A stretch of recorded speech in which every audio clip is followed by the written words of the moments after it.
All right. This is going to be very informative for all of you. Look, I've looked at the panel discussions all day. There's a lot of very technical, integrated people in Bitcoin. You know your world better than anybody. What we're going to tell you about is the bridge to the TradFi world and all the boomer money. And we're at a real crossroads here. Bitcoin is spreading to the masses. We have two great panelists here to talk about that. And so let me just dive into the first question. ETFs have taken in about $60 billion of cash in about 2.5 years. That is, I'm an ETF analyst. Breaks every record imaginable. They were a huge hit. Morgan Stanley just came in. First bank ever. Obviously, these things are going mainstream. Boomers love ETFs, and the assets are growing. From where both of you sit, what does that demand tell you about where we are in Bitcoin's integration into the American financial system, and how big of a pool of capital is in play? Let's start with you, John. Thank you, Eric. I appreciate it. Now, you said 60 billion with the ETFs in Bitcoin. We are very, very, very much at the beginning innings. I would say the first inning in the growth of Bitcoin. That number, although it may sound large, is minuscule to the pool that's out there. If you look at just the advised money as of advisors, the Morgan Stanleys, the Merrill Lynches that are out there, that's $146 trillion. And you know what? They're not advising yet to put your money in Bitcoin because of the volatility. Only 0.008 of them can advise because they've got compliance issues of Bitcoin having 80% drawdowns. Once that becomes more mainstream, think about the amount of money there. Another thing that is really, really important that people don't understand is how much money is going to be transferred generational from the baby boomers to the Gen X and the millenniums. All right, that's another $124 trillion. Baby boomers hold less than 5%, and that's older people like myself. All right, Gen X's hold 20 to 25%. All right, millennials hold 25 to 35% in Bitcoin. The younger people understand it, know it, love it. What happens in the next 20 years when the transfer of wealth goes 124 trillion down to, those people that already have adapted it? It's gonna blow your mind away. So when you're saying 60 billion, it's nothing. Well, let me hop in here, guys. The compression of Bitcoin is unbelievable.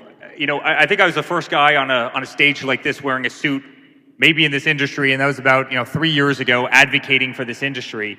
And now every single day you see what they're doing. You see what Charles Schwab is doing. You see what JP Morgan is doing. I mean, you literally had Jamie Dimon 2 years ago that was laughing at Bitcoin, not believing in the asset. Now all of a sudden using JP Morgan Chase, you can go out and you can borrow against your Bitcoin holdings to get home mortgages. You have Charles Schwab that's about to, you've seen all the announcement that they've made, but they're about to custody Bitcoin for the first time. This is the low-cost provider of all wealth management in the country with 30 million bank accounts, and they're going all in. You see what they've done at BlackRock. You see what they're doing with all the ETFs that you just mentioned, the most successful ETFs in history. In history, every single one of them that launches has become an incredible success. Now all of a sudden they're adding on top of that, they're adding yield strategies on top of that. Then you look at what Michael Saylor's doing, and he's a dear friend and doing a phenomenal job. You look at what Simon and Metaplanet's doing a phenomenal job. You look at what 21 Capital is doing. Guys, they are buying and they are not selling. You look at what I'm doing at American Bitcoin mining. We are mining and we are not selling. We believe in the asset. You look at all the companies, how they're growing their Bitcoin treasuries. You look at private companies like the Trump Organization, how we're treasuring Bitcoin because we believe in it as an asset class. We are compressing Bitcoin. There is a limited supply, and that limited supply, as much as we like to throw around 21 million, it's not 21 million. People have lost it, but beyond that, people are not selling it, people are holding it. Bitcoin is becoming sticky. And it's no longer, the DeFi crowd who are incredible, the young kids who really believed in digital assets and were buying Bitcoin when it was $10 and $50 and $100. Now you have the biggest institutional accounts. You have governments. You have the United States government that holds 300,000 Bitcoin and will not sell it. You have the Middle East that is using energy from cities that they don't need to cool in the middle of winter, but they do obviously have to cool in the middle of summer because it's hot as hell. Guess what they're using all that extra capacity for? To mine Bitcoin. Guys, it is compressing, and it is compressing hard. And honestly, I was saying this backstage. We were talking a little. I'm more confident in Bitcoin today, at the number that it's at today, than I was in Bitcoin when it was 125,000. Because honestly, what Bitcoin's done in the last 6 months relative to what Bitcoin's done in the previous 3 years is transformational. I mean, this rush is only getting going, and we are in the greatest period, I think, in the history of crypto. And just hold on, guys. Hold on. It's coming. Okay. So, If I could just add to that, first of all, you got to love Eric's passion. It's awesome. You know, we talked a little bit about, I talked about the retail space, but the institutional space that's going to get adopted. You know, people like Larry Fink, when we're talking to, in the conversations I have with the largest sovereign wealth funds in the world, it's not, are you buying Bitcoin? It's what percent of your portfolio are you allocating to Bitcoin? It's a big difference. It's happened just in the last year. So there's so much, and once the institutions really get involved, it's game over. yeah, no doubt. The institutional this is an interesting asset. Most assets in the history of America start institutional, and then the banks and asset managers democratize them to the retail investors. This one kind of went the opposite direction. It's very interesting to watch, and watching all of these sort of suits and older people kind of understand it. And this brings me to another question, which is, you know, I operate in a big company, and I also have relatives and family. And when I got into the Bitcoin ETF coverage, I remember my mom was like, it sounds like funny money in space. That was her reaction to Bitcoin. Some other friends were like, isn't that just gambling? These are regular people who have good amount of money. And, you know, her reaction, the people who went into the ETFs, I think were kind of ready. They were like early adopters. But there are a lot of people like my mom out there. And I want to ask both of you, how do you sell her on this asset, you know, maybe elevator pitch style? Start with you, Eric. So one of my closest friends in the world works for one of the biggest banks in the country. He runs private wealth management in Greenwich, Connecticut. And about 2 years ago, he comes up to me. He goes, Eric, I can't believe you like this Bitcoin crap. You know, I view it as funny money. And I started laughing at him. And I go, what would you invest in? I won't give his name away because he'll probably be fired tomorrow. But I go, what would you invest in? He goes, you know, I really believe in fixed income. And I go, I literally started laughing. You know, sure enough, Bitcoin's going up and up and up and up. You know, and I asked him one day, I go, hey, how's your fixed income account doing? You know, how's your portfolio looking right now? About 6 months later, he comes to me, he goes, Eric, how do I buy Bitcoin? What do I do? Where do I buy it? I have to start. You took somebody who literally just didn't believe in the product and you instantly converted him. But what's really amazing about America, we've got the best economy by far in the world. We've got the best system of government by far in the world. We're actually probably the country that needs Bitcoin the least, and we need it here. You look at every other market. Name a currency, guys, that you'd want to own anywhere around the world, because there's not a single one that I would want to own personally outside the United States dollar, right? And you can make a lot of arguments even about the US debt and a lot of other things. But name another currency you would want to own. If you lived in Iran right now, would you want their currency? Of course you wouldn't. Guess what you want? You would want Bitcoin. You'd want something that, you know, has massive volumes going through it, that can be traded 24 hours a day, 7 days a week, that you could put on either on DeFi, or you could put on a YubiKey, or whatever you use. You could transfer anywhere around the world 24/7, and it doesn't go to hell. It doesn't go to hell because of wars. It doesn't go to hell because of bad governments. It doesn't go to hell because of corruption or fraud or bad currencies or illiquidity in a currency, right? It's an asset that you can move anywhere on earth 24 hours a day, that you can transact hundreds and hundreds of billions of dollars with virtually no fees, that you can transfer to any wallet around the world anytime. If you lived in Iran, isn't that what you wanted? If you lived in Europe, literally an unbelievably developed part of the world that's growing at half of the GDP growth over the last 15 years of the United States of America, would you rather have the euro, or would you rather have Bitcoin, an asset that's grown at 70% a year on average, year over year for the last decade. It's not even close. And then all the time I get to hear from these people, well, Bitcoin has high volatility. It's okay, fine. Then do yourself a favor, go invest in fixed income at 4%. I'll invest in Bitcoin, I'll ride out the volatility, and we'll see who wins that equation in a 10-year period of time. And so that's, I think, what I would tell your mother, right? I mean, it's a better gold. It's a better gold. It's a gold that has an ecosystem on it that's actually fungible, that you can actually carry, that you can actually transport, that's been an unbelievable store of value worldwide. And every country in this world needs it substantially more than all of us Americans need it. And I still think for an American, it's one of the greatest asset classes you could possibly have. Okay, let's say, all right, applause. Yeah, this is the home crowd here. Let's say she's sold on this. She's like, okay, now she probably would buy the ETF because it's so easy. ETFs are McDonald's easy. I use fantasy football, Dunkin' Donuts app, and Amazon like most people. And as somebody who just went through a large research project for this book, I said, okay, let me get my own Bitcoin on chain and do it the regular way. Because some of the OGs worry that the ETFs are keeping people from actually using Bitcoin. And I want to talk about the user interface. So it was clunky. It took me a couple hours to get from my bank into the Bitcoin, then the wallet. It cost me 1.4% to transfer the money. And coming from the ETF world, that's like highway robbery for me. I mean, I'm used to 1 basis point, right? So how do you get the user interface to be much more like Dunkin' Donuts or fantasy football so that my mom's not like completely like, oh, the hell with this? John, maybe because I come out of the hospitality background, maybe. I yell at the crypto community all the time, and I'm the biggest part of the crypto community. I truly love everybody in this room. I love all of you. There's no one that's been a bigger champion for this industry than me. But I come out of hospitality. I built the building that's about 1,000 yards behind us. Trump, I built most of our hotels. You walk into one of our hotels, you'll never touch a bag. You'll never touch an elevator button. You'll be brought up to your room. You do everything humanly possible to make somebody's experience nice. Then you look at crypto, especially going back a couple years. Look at DeFi, right? Where you're trying to go into Aave or you're trying to go into MetaMask and you're trying to put, US dollars, you're trying to put some token, Ethereum in there as gas fees and all this crap. And you have some pop-up extension on your browser and that's blocking your ability to...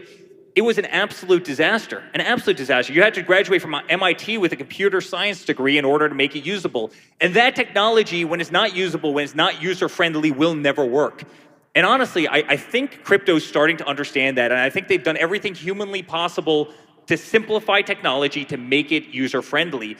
But when you talk about the interface between kind of TradFi and DeFi and even CeFi, this is where the big banks are gonna come in and they're gonna do a great job. Charles Schwab has spent 30 years working on, stock trades. So have all the other banks. They know how to make it easy. If they didn't make it easy, they were going to lose customers. You have to make this industry approachable. You have to do it for your mom. You have to do it for the general consumer.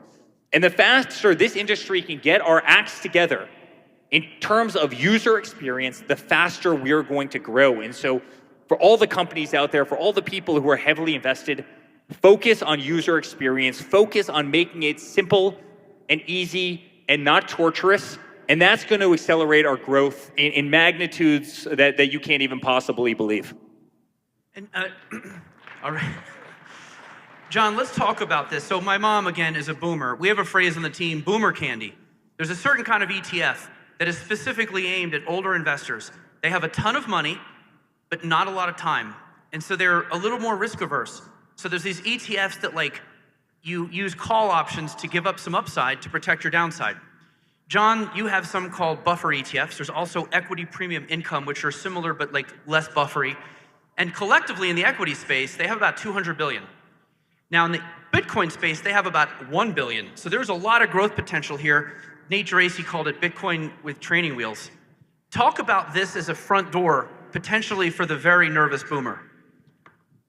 Thanks, Eric. So we started looking into Bitcoin, and we're a traditional asset manager, 50-year-old company. And, everybody, I was a former CEO of one of the largest banks in the world. So people could say you're a suit, and I purposely wore a tie today to display that. Yeah, that was my background. But I also really bought into Bitcoin early, and we could talk about that later. But we also wanted to use what we were really great at, and we're phenomenal risk managers. Calamos is the largest buyer of convertible bonds in the country. We know how to manage risk, we know how to manage your downside, and we thought that Bitcoin, even though it was the best performing asset in the last 12 years, to get more people involved that couldn't take the volatility. Maybe, grandma or mom doesn't want the potential of an 80% drop. That we launched a year ago the first 100% protected Bitcoin ETF. And then we launched 90% and 80%. And we didn't just pick those numbers because it sounded good. We picked them in the mind that in a traditional portfolio, whether the old-fashioned 60-40%, the way our product works, if you get the 100% protected, it's approximately like a money market or used treasury or cash. If you get the 90%, it's like gold, commodity. The volatilities are similar. And if you get the 80%, it's very similar to equity. And so, what does that mean? Well, you have the volatility stream that's very similar in those three classes in a traditional portfolio, but the upside in each and every one of those is so much higher than the traditional product. What has equities returned in the last 30 years? S&P what? Just under 10%? What's Bitcoin done? Now, you're buffered at the top, but even at the buffer area, the cap rate, it's much larger. If you buy 80% protected stuff right now, you get to keep anywhere between 35 to 45% of the upside, depending on where options are trading during that day. That's a lot more than equities. So, in mind, you can now, in your portfolio, get Bitcoin exposure, and we're not talking 1 or 2%. We're advocating for 10 to 15% in your portfolio with our products because the act exactly or very similar to what I just mentioned, but you have the upside of Bitcoin. And that will cause massive adoption in America, and we feel that's training wheels till Bitcoin gets to the point where it is $1 million a coin, where the volatility has shrunk, and then that will all convert to just straight Bitcoin. Okay, go ahead, give it up.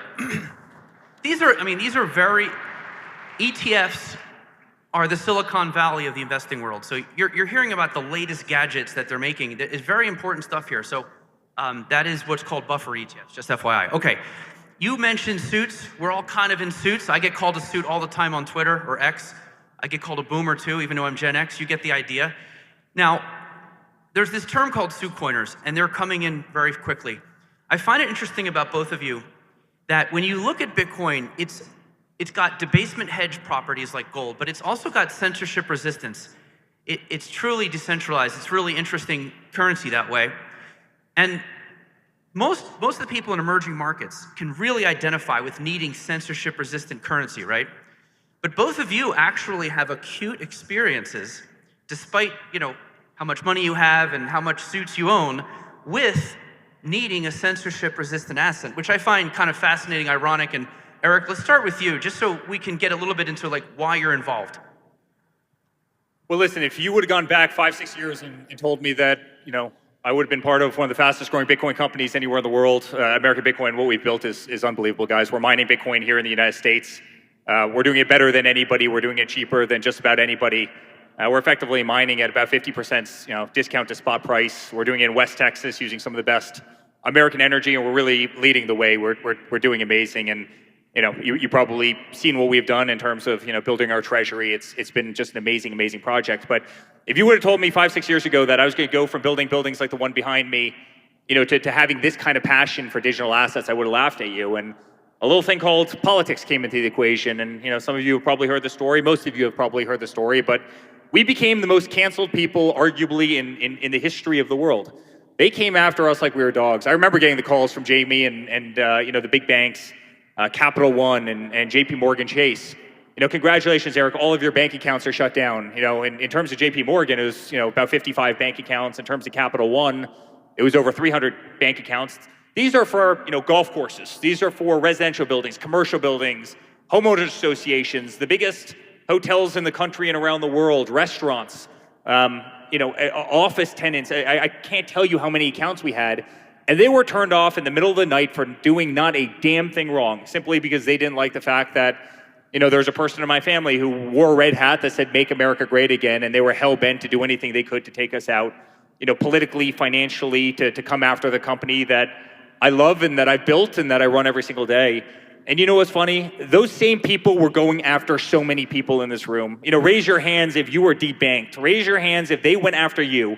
They went after you guys. They went after me. And honestly, it created a love fest between, the people in this industry and between my family, which frankly would have never gotten into digital assets had we not lived that experience. And I met some of the smartest people I've ever met in my entire life, and people who wanted to change the system, people who thought the SWIFT system was an absolute joke, which it is, where, if you don't get your wire transfer in by 5 o'clock on a Friday afternoon, the biggest banks in the world get to keep your money and effectively earn interest on your money for a 72-hour period of time until midday on the following Monday. You had a financial system that was fundamentally broken, and it drove us crazy, and it was all because of politics. Had this not happened to us politically, had they not tried to shut off one of the biggest real estate companies in the country, one of the largest brands around the world, some could say one of the most powerful brands and families around the world, they did this to us. You know what they can do to the everyday person? They don't stand a chance. And by the way, this is the United States of America, let alone what they do to people around the world in second and third world countries. They don't stand a chance. And that's what made me a believer in digital assets. And that's what got me to find, American Bitcoin, which is a company. And that's why I come to every single one of these seminars. That's why I advocate like hell for an industry that I believe in, because guess what? No one will ever cancel us again. We won't allow them to ever cancel us again. And if those big banks who have preyed on so many people and destroyed so much financial freedom, not just here in America, but around the world, as they're paying out 10 basis points on money market accounts to grandma, while they're borrowing at 4.5%.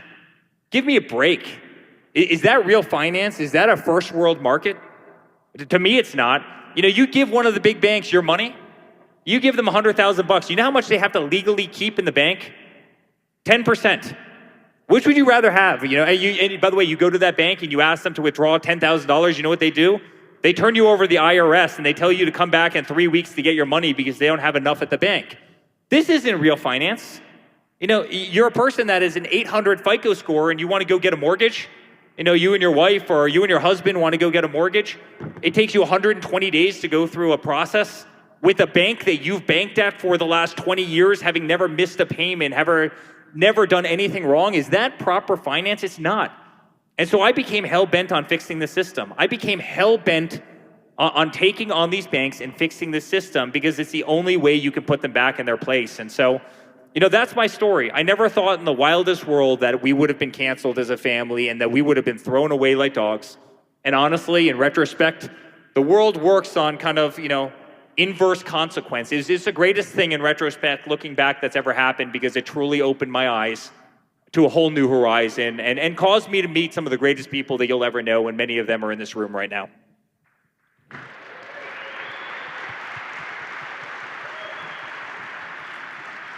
One thing that I have to say is you don't have to be the Trumps. Unfortunately, it was very political.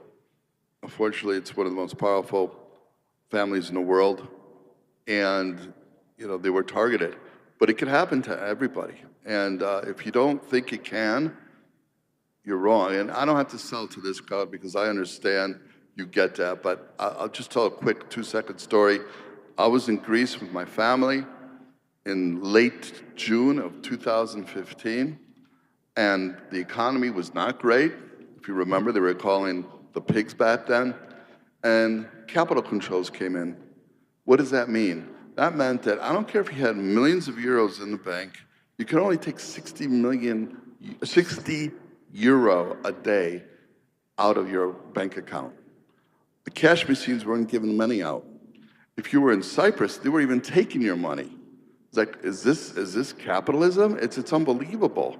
And I could not, and these capital controls were for the entire country, not singled out to the most powerful family. It was for everybody. It could happen to you, it could happen to me, it could happen to all of us.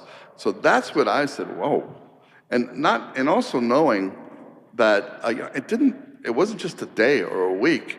It lasted for close to 5 years. Now they let up a little bit by a little bit, but it was terrible. And so, having run a major bank, the antiquated systems that the entire banking system has, as Eric mentioned, SWIFT, this and that, people have all the banks were silent. And a year ago, they were all talking bad about Bitcoin. But we know they got the clue. They're not stupid. They had to say that because they were behind the 8 ball. And what did they do? Behind the scenes, they were working 24/7 to catch up and to come along. And guess what? What did Morgan Stanley do last week? What's JP Morgan doing? What's everybody that said they would never touch it? It was for criminals, whatever. They're all in it. And so kudos to this crowd for being the believers. You guys won. Fantastic. All right, we're going to do somewhat lightning round here, but I really want to get to the train. Lynn Alden, who wrote a great book called Broken Money, has a phrase, "Nothing stops this train." And it's like a political comment, but it's totally apolitical because no matter who's in office, the debt goes up. They both agree on that, I guess. And the money supply, as you all know, went from like 11 trillion to 22 trillion. This is a silent tax, it's inflation. You guys all understand this. I want to ask you though, what happens? First of all, could the train stop or could it slow down? Are we just headed for like debt city? Will the strategic reserve actually help hedge that? Or could somebody actually balance the budget one of these decades? Eric. How much time do you have? This train's not slowing down. In fact, this train's only getting faster and faster and faster. A couple things. First of all, great legislation has been put in that's been incredibly pro-crypto. Second of all, you have an entire government in this country that's behind cryptocurrency. Third of all, you have every country around the world watching the United States of America and watching exactly what they're doing and frankly copying the legislation that's happening over here.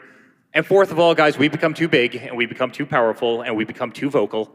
They are not stopping us. They are not putting this cat back in the bag. It's not happening. It will never happen. I don't care who you put in there. They will not put this cat back in the bag. We've won this. We have won this and we are only accelerating this great race. And you better believe it is dangerous. You better believe government spending is dangerous. Look at what, I don't want this to be political. I want to try and stay as far away from this as humanly possible. But, just go up to Minnesota. Look at the fraud that they were able to find up there, and yet they try and eliminate $18 billion worth of fraud. And guess what happens? They put up every obstacle to not eliminate fraud in the country. And this is the United States of America. We have the best system by far in the world, hands down. It's not even close. If it's hard for us to do, if it's a strain for us to do, in a government that wants to get rid of fraud, in a government that invented Doge, in a government that wants to cut the hell out of the budget and be as efficient as humanly possible, no other country around the world stands a chance. And I think that is your case in point for Bitcoin and for digital assets. All right, yeah. I mean, that's obviously a crucial selling point for being a debasement hedge, and it's fascinating. And, the strategic reserve, obviously, John, is that something that actually, ironically, could be used by governments to hedge their own out-of-control spending? Look, if you look traditionally, what are in the strategic reserves? I'll talk about the United States. Treasuries, mortgages, great, safe products, right? Liquid mortgages. But what are the returns? If you start putting Bitcoin in there, and we ride this from 80,000 to 1 million plus, don't you think that's going to help put a dent in the deficit? It definitely will. Stable coins, another phenomenal thing, all backed by treasuries and dollars. As some people may not want to buy treasuries as much as they used to. Well, guess what?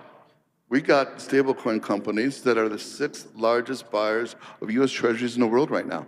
So these companies are eliminating former countries that we're supporting, the treasuries. So this ecosystem of Bitcoin and crypto is definitely helping the United States and the whole world. All right, last question, really, single word answer, okay? People like price targets. I'm not allowed to give them, but I like what other people do. The year is 2030. Right now the price is 76,000, 77,000, something like that. What is the price of Bitcoin in 2030? Best guess. Eric, then John. So a long time ago, I said that Bitcoin was going to hit $1 million, and I have absolute conviction in my mind that Bitcoin is going to hit $1 million. I don't know if it's 2030, I don't know if it's 2031, but I absolutely believe it gets there. I believe we're in the infancy. I think our best days are ahead of us, guys. The compression is happening. It's happening right now in ways that so many people can't even comprehend. And I've never been more bullish on this asset class in my life. All right. John, can you give me a number? Are you going to go with $1 million too? Listen, I was asked the same question in Abu Dhabi at this conference a few months ago, and my answer was $1 million. It has not changed. If anything, I think it's at least that. All right. Bullish up here. I want to give a nice round of applause for our two great panelists. Thank you very much, guys. Thanks, Eric.